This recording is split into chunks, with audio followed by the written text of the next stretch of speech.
Welcome back. Local golf hit the Hawke's Bay last week in the form of the New Zealand Amateur. Caroline Bond led by 1 at Napier heading into the final round of the stroke play. New Zealand Amateur champion Cecilia Cho was hot on her heels with approach shots like this one on 9, setting up a birdie. Bond was under pressure on the 9th. She came up with a fine save for par to remain in front. Lydia Ko had a 1 under par 72 in the final round to finish in a share of 3rd. Meantime, up ahead, Loveland Mary Guigui of the Philippines made birdie to also finish tied 3rd. But this was Caroline Bond's time in the sun. The Northland #1 had played superb golf in the trying conditions. She held a comfortable 5-shot lead heading down the last and made no mistake. Bond tapped in for par to secure the biggest win of her young career. For her, it's been some time in the making. So much. It's just amazing. I've done so much practice over the last year and the last 10 years, so this is really cool that I've finally been able to nail it. Well done to Caroline Bond, the New Zealand stroke play champion.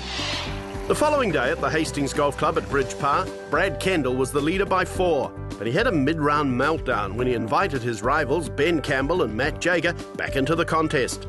Kendall missed short putts for par on the 9th and the 10th. His lead was dwindling away with every missed opportunity.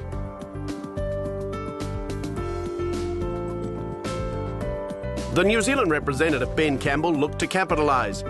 He made a fine birdie here on 11 to get into a share of the lead as the pressure mounted. But it seemed to be the ideal catalyst for the 18-year-old Brad Kendall from the Mount Maunganui Golf Club. He made a crucial birdie on 14, courtesy of that exact approach shot. Up to the 17th, the Aussie Matt Jager adds some pressure when he makes this birdie to get to a share of the lead. But Kendall responds. He makes birdie to take a 1-shot lead heading down 18. Matt Jager could send the New Zealand stroke play to a playoff. But he misses this birdie chance. Brad Kendall could finally relax. He was the New Zealand stroke play champion by 1 shot after his dad Owen won the title back in 1974. Yeah, I'm pretty happy. I didn't know whether I was going to do it for a while, but I came home strong. Well done to Brad Kendall. Later in the week, Cecilia Cho had the chance to defend her New Zealand amateur title against Philippine player Chichiro Ikeda. The 15-year-old began well in the 36-hole final, with shot-making like this on the par 3 13th.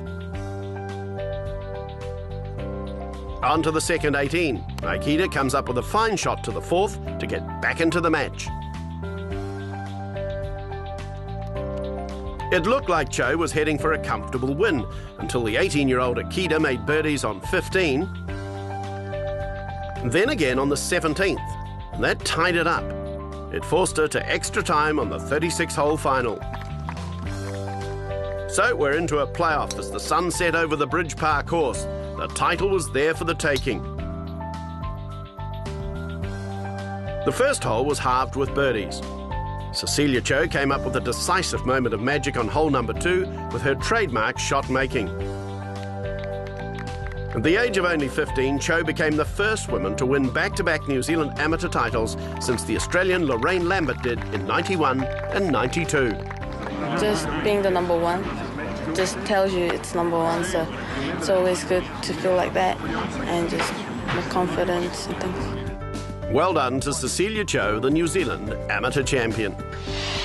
Meantime, Brad Kendall and Matt Jager squared off in the men's final. It was the 21-year-old Australian who'd take the ascendancy.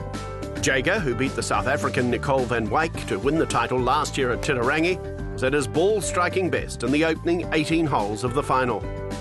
That tee shot to the par 3 16th, typical of his control. Jager would chip close on 18 to head into the afternoon 5 up and in control. Brad Kendall hung in there. He got back to 3 down at one stage with some of the golf that got him into the final. But it was only a flash in the pan as the quality of Jager was obvious. He made a great putt there for birdie on the 6th, and then again a long-range par save on the 7th, keeping the momentum going. Brad Kendall missed his chances like this one for par on the 8th. As Jager went 6 up, his win seemed inevitable. Up on the 12th, Matt Jager was 6 up, and he finished off his rival. The Australian became the first player to successfully defend his New Zealand amateur title in over 30 years, and he did so in style. He would win the title 7-6 and etch his name into the New Zealand record books as a great amateur golfer. You know, it's hard enough, to get through to the match play, let alone go all the way through and end up winning. And, I've managed to do it a couple of years in a row, and with an Australian amateur a couple of weeks ago as well. It all seems to be coming together. Remember the name Matt Jager, the New Zealand amateur champion.